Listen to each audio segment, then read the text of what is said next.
a la tentación de Jesús en este primer domingo de Cuaresma, donde también observaremos cómo Jesús se prepara para su ministerio público, el cual significa una profunda crisis, una profunda angustia, ese ministerio público que lo llevará a la cruz del Calvario. Mateo 4, del 1 al 11, que fue leída en la liturgia en esta tarde. Oramos. Buen Dios, gracias te damos porque en tu inmensa misericordia permites que expongamos tu palabra. Escóndenos bajo la sombra de la cruz y que tú solamente seas predicado y expuesto, que tu palabra solamente sea enseñada. Llega a las necesidades de tu pueblo por tu palabra, en el poder del Espíritu Santo. Por Cristo Jesús. Amén y amén.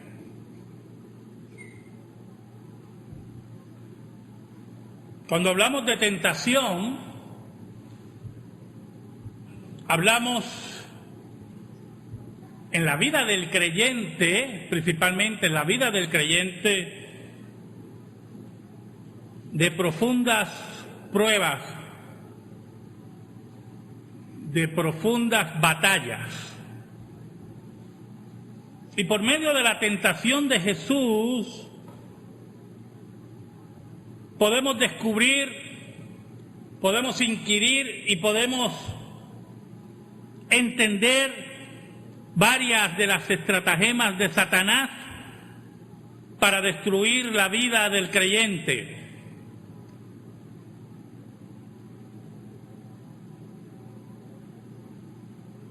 Siempre ha habido varias preguntas en relación a la tentación de Jesús.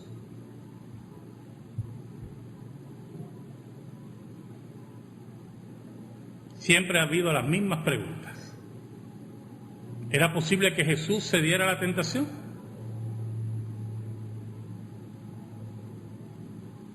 Definitivamente no podía ceder a la tentación. Era una imposibilidad metafísica que Jesús pecara.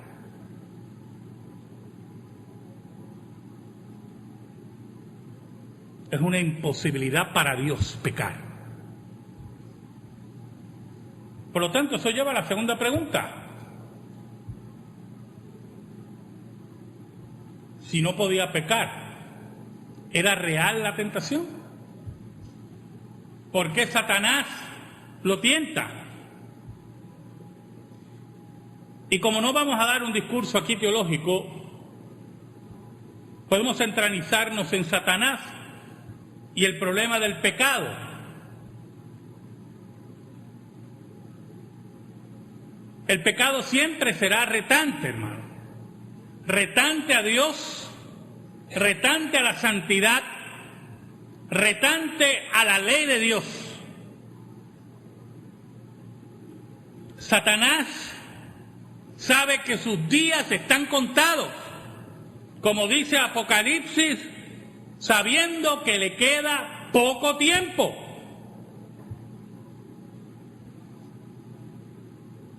Pero el pecado tiende a embrutecer a todo ser racional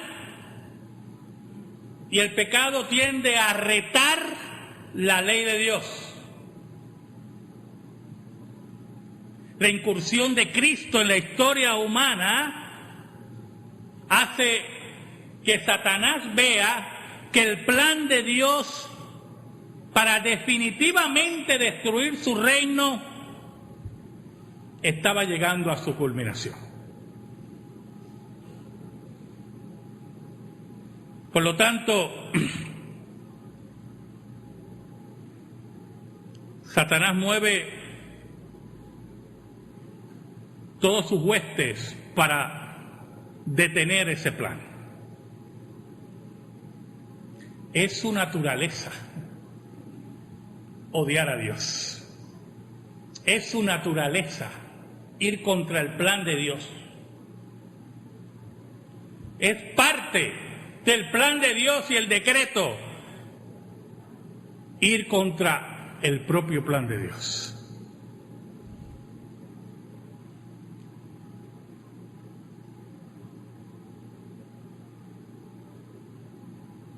Pero está perdido.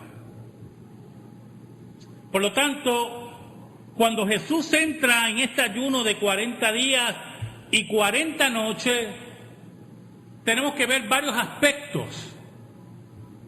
Centralizarnos, número 1, en el ayuno y número 2, en el ministerio público de Jesús.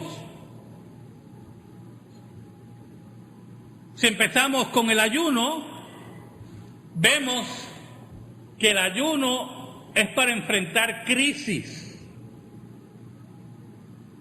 El ayuno se da en el contexto de la crisis, de la búsqueda del rostro de Dios para prepararnos a enfrentar una crisis o en medio de la crisis separarnos con Dios para derramar nuestra alma. El ayuno no es para prescripciones de santidad. Y eso era lo que creían los fariseos.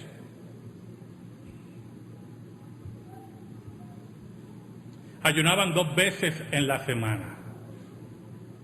Diezmaban de todo lo que tenían. Cuando ayunaban, decía Cristo, estaban en las calles así para que la gente viera que estaban ayunando. Y como yo dije anoche en el programa de radio y lo digo hoy, esos son pasahambres, pero no son ayunos.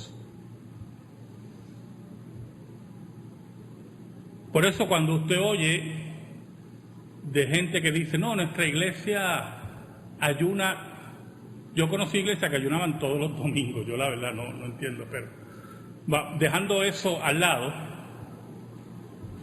esos santos de los últimos días al lado, nuestra iglesia ayuna el 3er domingo de mes. ¿Por qué? Y cuando usted pregunta el por qué, ahí empieza el patinaje lingüístico. Porque la verdad es que consideran eso como un medio de cooperar con su santificación. Cristo iba a enfrentar la crisis de su ministerio. Iba a ese ministerio a predicar el Evangelio, a estar presente ante el rechazo de Israel, a enfrentar el reino de las tinieblas, endemoniados y enfermedades, gente que lo odiaba, que lo va a querer apedrear, otros que lo quieren coronar como rey.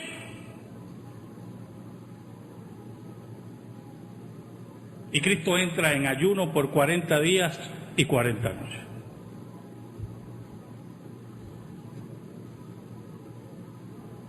¿Nos acuerda el ayuno de Moisés cuando sube al monte para encontrarse con Dios?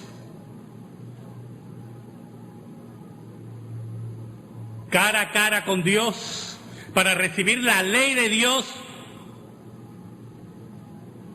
¿Quién le da hambre cuando se va a encontrar con Dios cara a cara?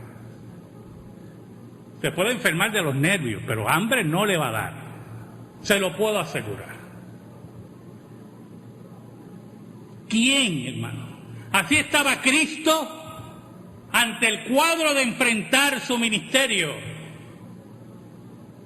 Pero también es un tipo, hermano, de los 40 años de Israel en el desierto.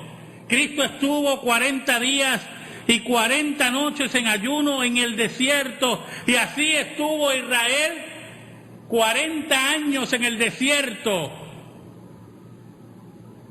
Cristo es el Israel corporativo, el que cumple las profecías del Antiguo Testamento.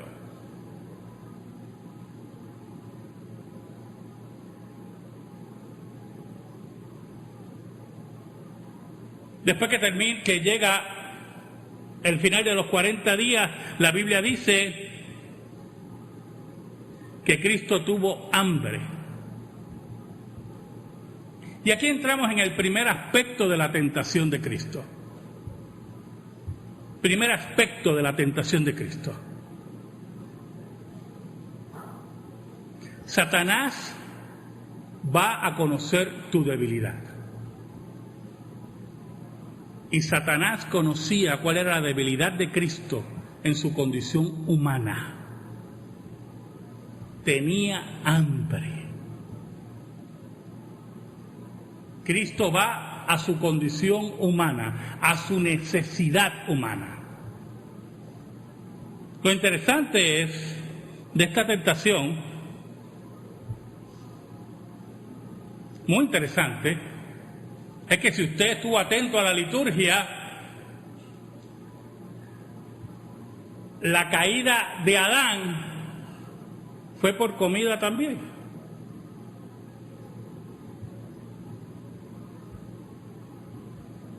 Satanás tienta a Adán por medio de Eva a tomar del fruto prohibido. El fruto que Dios había prohibido tomar de él. Y Satanás, como con el primer Adán, tienta a Cristo a base de su hambre, con comida. Ahora él me obedecerá. Una de las manifestaciones del carácter del creyente es su dominio de su naturaleza humana, ¿oyó? Y Cristo tenía un dominio de su naturaleza humana. El versículo 3 dice, y vino a él el tentador y le dijo, si eres hijo de Dios, di que estas piedras se conviertan en pan. Y lo interesante de la construcción de la oración en Mateo es que va unida al capítulo 3 del bautismo de Jesús. En el bautismo de Jesús, cuando Jesús sale del agua, se oye una voz que dice, este es mi Hijo amado, a él oíd. Y Satanás repite esas palabras. Si verdaderamente eres hijo de Dios, si de verdad es eso que ocurrió allí, dile a estas piedras que se conviertan en pan. Y hay dos retos importantes aquí.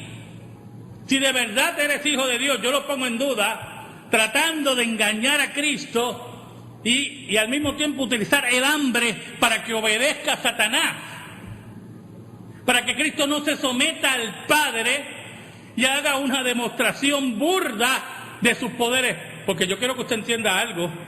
Cristo tenía el poder de convertir las piedras en pan. Pero los milagros no son para demostraciones burdas ni para satisfacciones personales. ¿Oyó? Por eso es que nosotros no podemos creer lo que ocurre allá afuera. En una clase hace poco estuvimos discutiendo eso y yo le mencioné a los estudiantes algo que yo le había mencionado a ustedes del Milagro Fest. ¿Todo oído de los Milagros Fest? Festival de Milagros, pero así le llaman, Milagros Fest. Y yo lo vi en el periódico, ¿Milagros Fest? Demostraciones burdas, y en este caso, de falsos milagros, para la glorificación de quién y la gloria de quién, y buscando las satisfacciones personales y llenar los bolsillos de quién.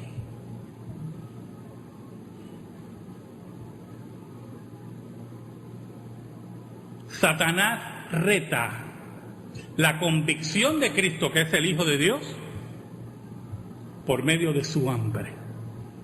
Satanás retará tu condición de Hijo de Dios por medio de tu naturaleza caída.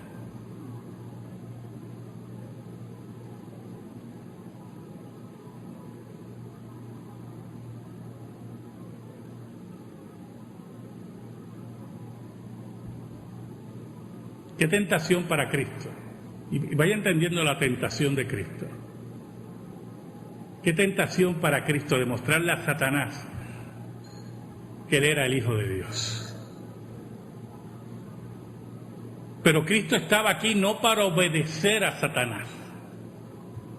Cristo estaba aquí para hacer lo que el Padre le había mandado.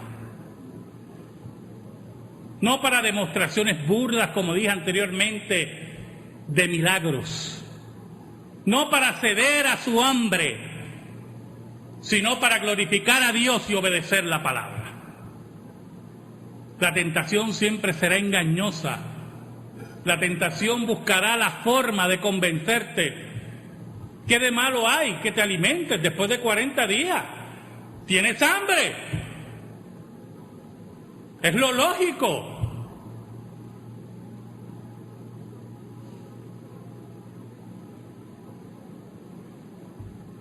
En el versículo 4, Cristo responde con la palabra. Él respondió y dijo, escrito está, no solo de pan vivirá el hombre, sino de toda palabra que sale de la boca de Dios. En pocas palabras, citando a Deuteronomio 8:3, Cristo le está diciendo a Satanás, si para obedecerte tengo que satisfacer mi hambre, quiero que sepas que lo que colma mi vida sobre mi hambre es la palabra de Dios. Sobre mis deseos pecaminosos, en el caso del creyente, es la palabra de Dios. Lo que cambia mi vida es la palabra de Dios. En esta primera tentación vemos también la utilización de la palabra de Dios para contrarrestar los ataques de Satanás.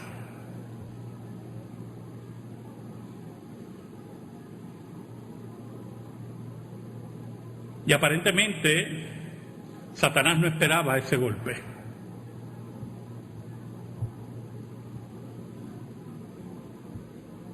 La palabra de Dios, esa que dice el mismo versículo que sale de la boca de Dios. Esa palabra viva, que fue la que dijo, sea la luz. Esa palabra viva, que dio la vida a los seres vivientes, que sale de la boca de Dios, que domina sobre todas las cosas. Esta es la palabra que satisface al ser humano.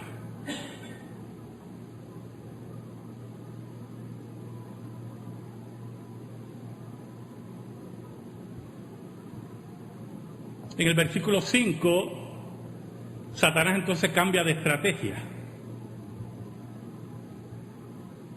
Las estrategias son importantes en la vida de todos, ¿oyó, hermano?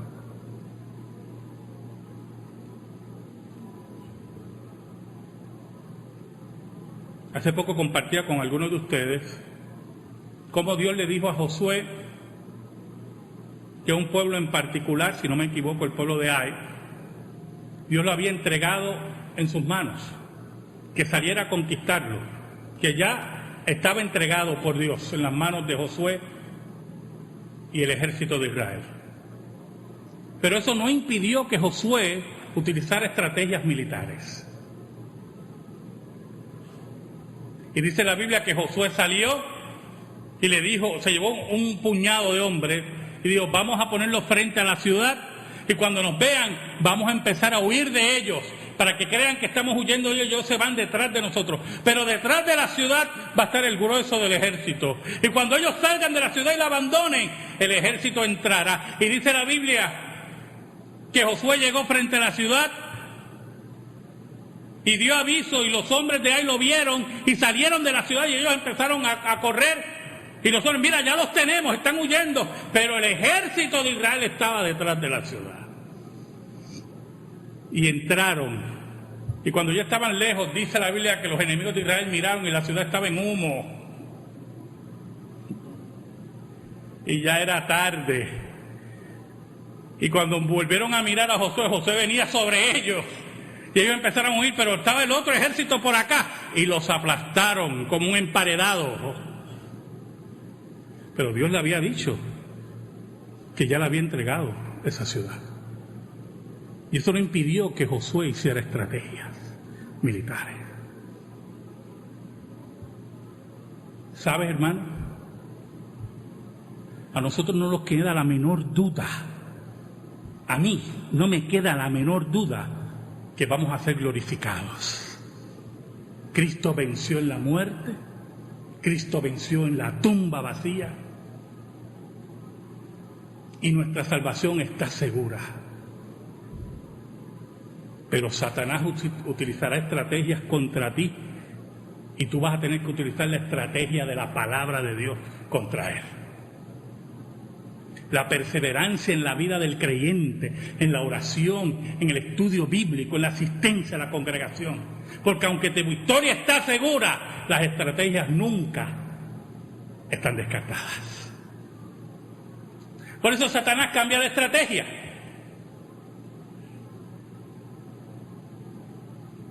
El versículo 5 dice: entonces el diablo le llevó a la santa ciudad y le puso sobre el pináculo del templo. Y siempre ha habido una discusión si Satanás llevó a Cristo literalmente o fue una visión. Algunos creen que sí, bajo un permiso de Dios, y otros fue una visión. No vamos a entrar en esa discusión. Escoja lo que usted crea pertinente, por lo menos no deja de ser presbiteriano lo que usted crea. A menos que niegue el texto, ¿verdad? Y el versículo 6 dice: y le dijo, si eres hijo de Dios, échate abajo porque escrito está. Y mira el cambio de estrategia. En la primera tentación Satanás no utilizó la escritura y en esta ocasión la utiliza.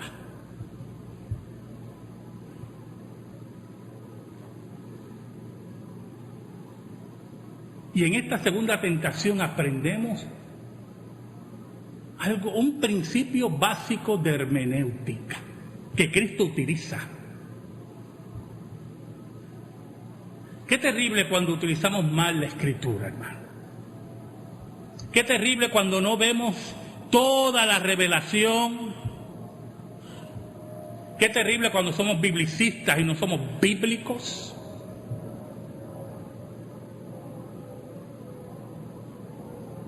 Satanás dice: porque escrito está, a sus ángeles mandará acerca de ti y en sus manos te sostendrán para que no tropieces con tu pie en piedra. Y es verdad. Eso es lo que dice el texto. Pero hay un problema.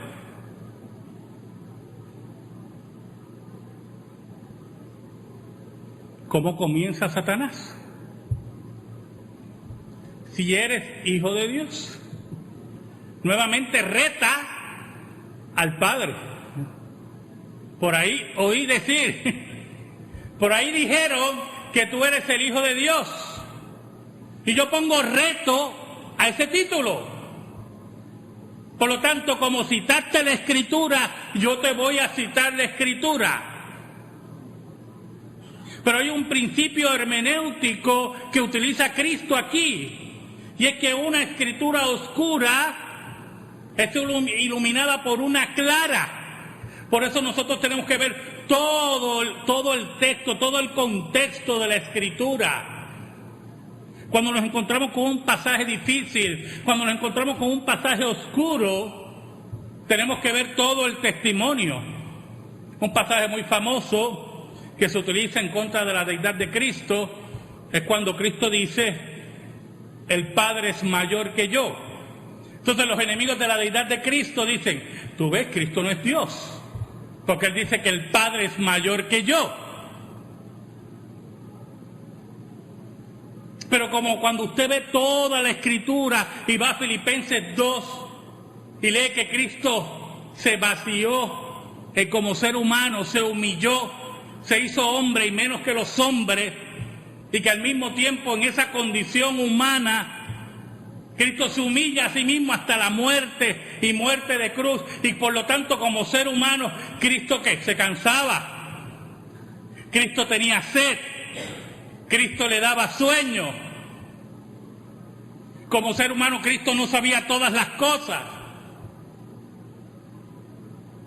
Y por lo tanto, a la luz de todos esos pasajes, nos vemos que Cristo está hablando como ser humano, en su naturaleza humana, y dice: el Padre es mayor que yo dependo de mi Padre.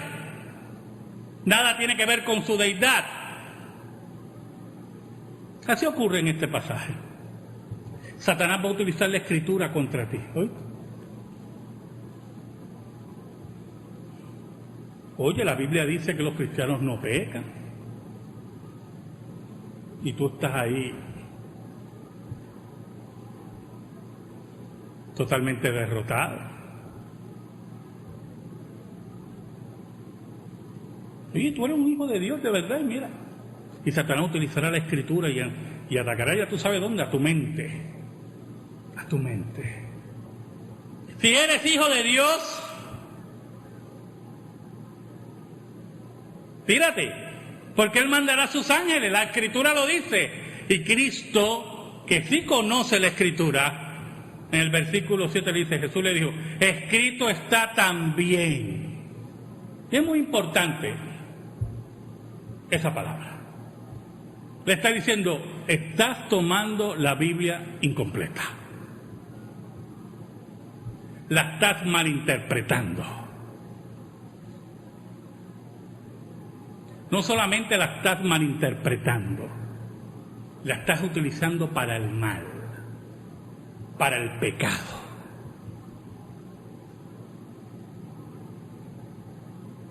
No tentarás al Señor tu Dios. Oye, ¿cuánta gente oímos por ahí que tientan a Dios?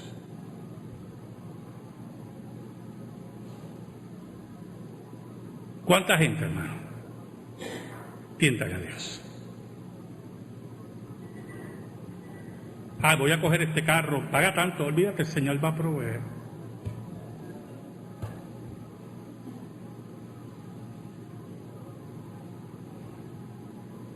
¿Cuánta gente tienta a Dios? Tengo dolores de cabeza toda esta semana, he tenido. Vaya al médico, no. El Señor me va a sanar.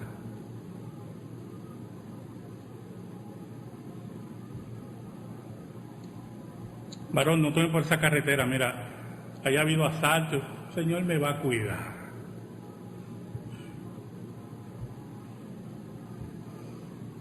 ¿Se acuerda que hablamos de las estrategias?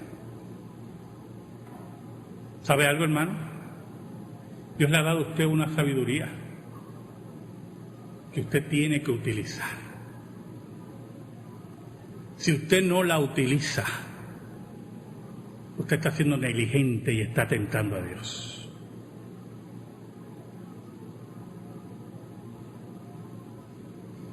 Está diciéndole a Dios que no importa lo que yo haga, tú tienes que servirme a mí. Y lamentablemente eso no es lo que dice la Escritura.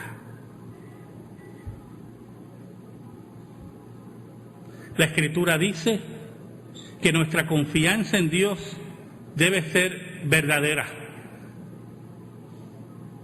basada en una sabiduría bíblica. Si usted tiene hijos, tiene que criarlos en el Evangelio. No puede decir, no, Dios los va a salvar. Olvídate, Dios los va a salvar. Cuando Dios se encargará de eso, eso no es así. Usted tiene que criarlos en el Evangelio.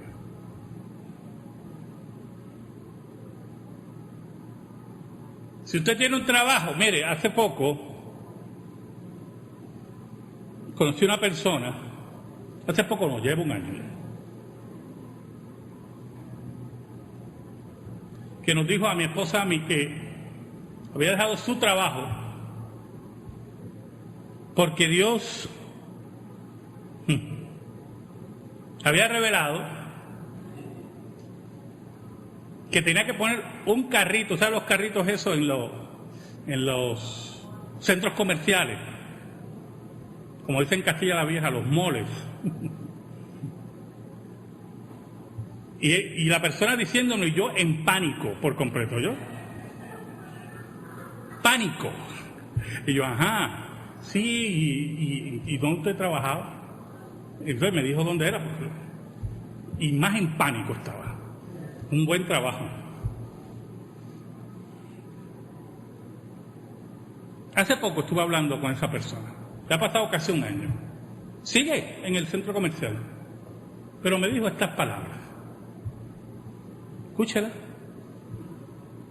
Estoy buscando trabajo. Entonces yo no le digo nada, mire, yo estoy buscando trabajo. Y cuando me describe, está buscando en lo mismo que lo dejó. Y está aplicando unas convocatorias en otro lugar.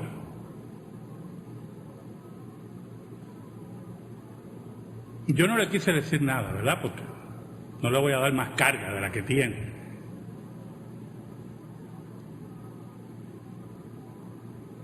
No tentemos a Dios, hermano.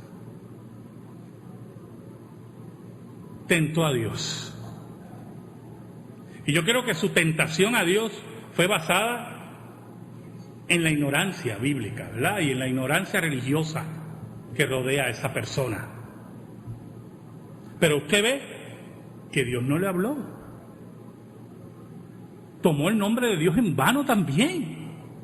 Entonces usted ve que no hay un trabajo de pensar, un raciocinio, ¿verdad? Que uno diga, caramba, lo que yo dije hace un año fue tentar a Dios y fue pecado porque tomé el nombre. No, no hay nada de eso. Todo eso, mire, se echa hacia atrás, se pone una tapia y estoy buscando trabajo. No tientes a Dios, hermano.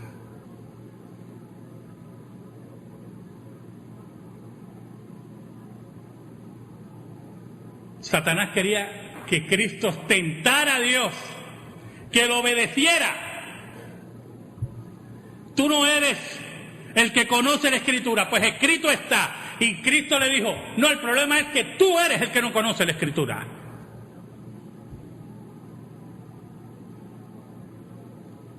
Ahora, la tercera tentación, yo le llamo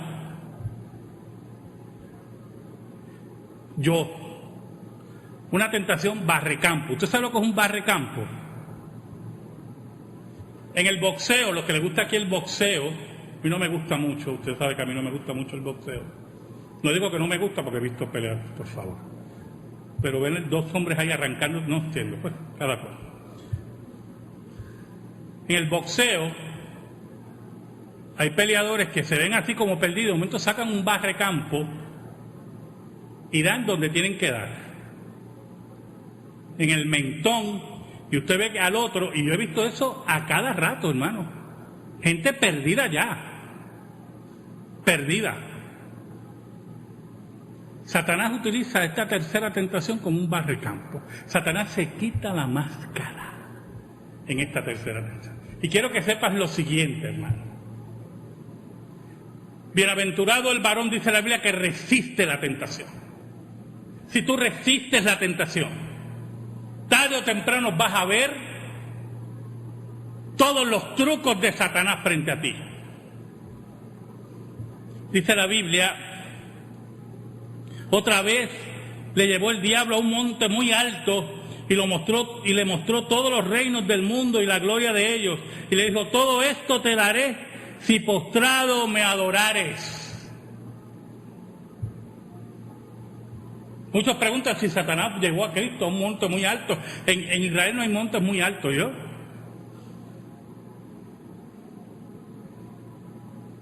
Calvino, y yo estoy con Calvino, Calvino dice que todo indica que fue una visión, porque para mostrarle todos los reinos tuvo que haber sido una visión. Dice que le mostró todos los reinos y le dijo, todo esto tendrás si me adorares. En Lucas, en la tentación en Lucas dice, porque a mí fueron entregados, yo se lo doy a quien yo quiero. Mire qué atrevido.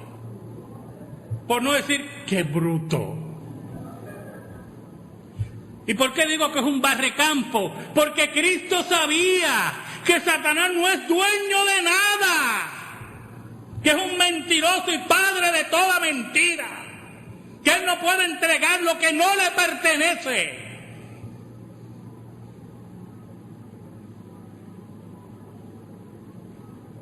Y si usted nota, en esta tercera tentación, Satanás vuelve a su primera estrategia, no cita la Escritura. Porque ya al citarla, se dio cuenta que no podía con Cristo. Pero Cristo siempre cita la Escritura.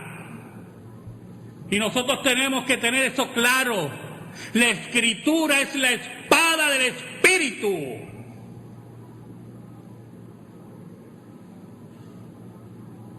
Demuestra los reinos que no le pertenecen, los reinos que Dios tiene en su control.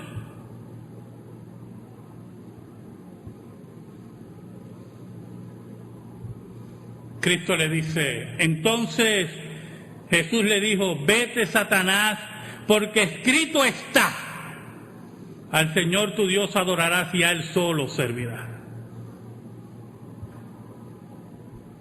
No hay compromiso de nuestra fe, no hay ninguna compra de nuestra fe por ninguna tentación de Satanás, por ningún engaño de Satanás. Nuestras rodillas solamente se doblan ante el Dios verdadero. ¿Sabe algo, hermano? Dice la Biblia que entonces el diablo le dejó. Falló el barrecampo. Porque yo quiero añadirle otra cosa. Así como he visto barrecampos en el boxeo, también he visto barrecampos que fallan. Y cuando aquel pierde el equilibrio, sus minutos están contados. Satanás lo deja y dice la Biblia, ya que vinieron ángeles y les servían. ¿Sabes algo, hermano? Después de la tentación vendrá la paz, vendrá el sosiego. A Cristo ángeles le servían porque Él fue su creador. A nosotros el Espíritu de Dios nos cubrirá y nos dará la paz, el consuelo que solamente puede dar Él.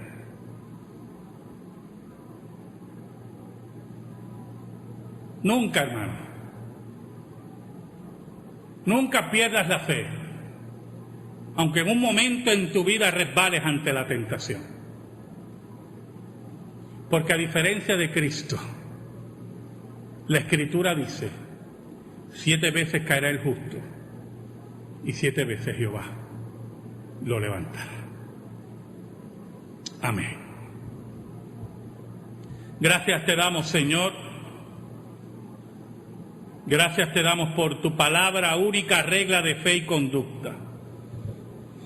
Oh Señor, que tu palabra nos dé la paz, que tu palabra nos dé la fortaleza en medio de la lucha, porque la necesitamos. Perdónanos y ayúdanos. Por Cristo Jesús. Amén y amén. Estamos en silencio, hermano.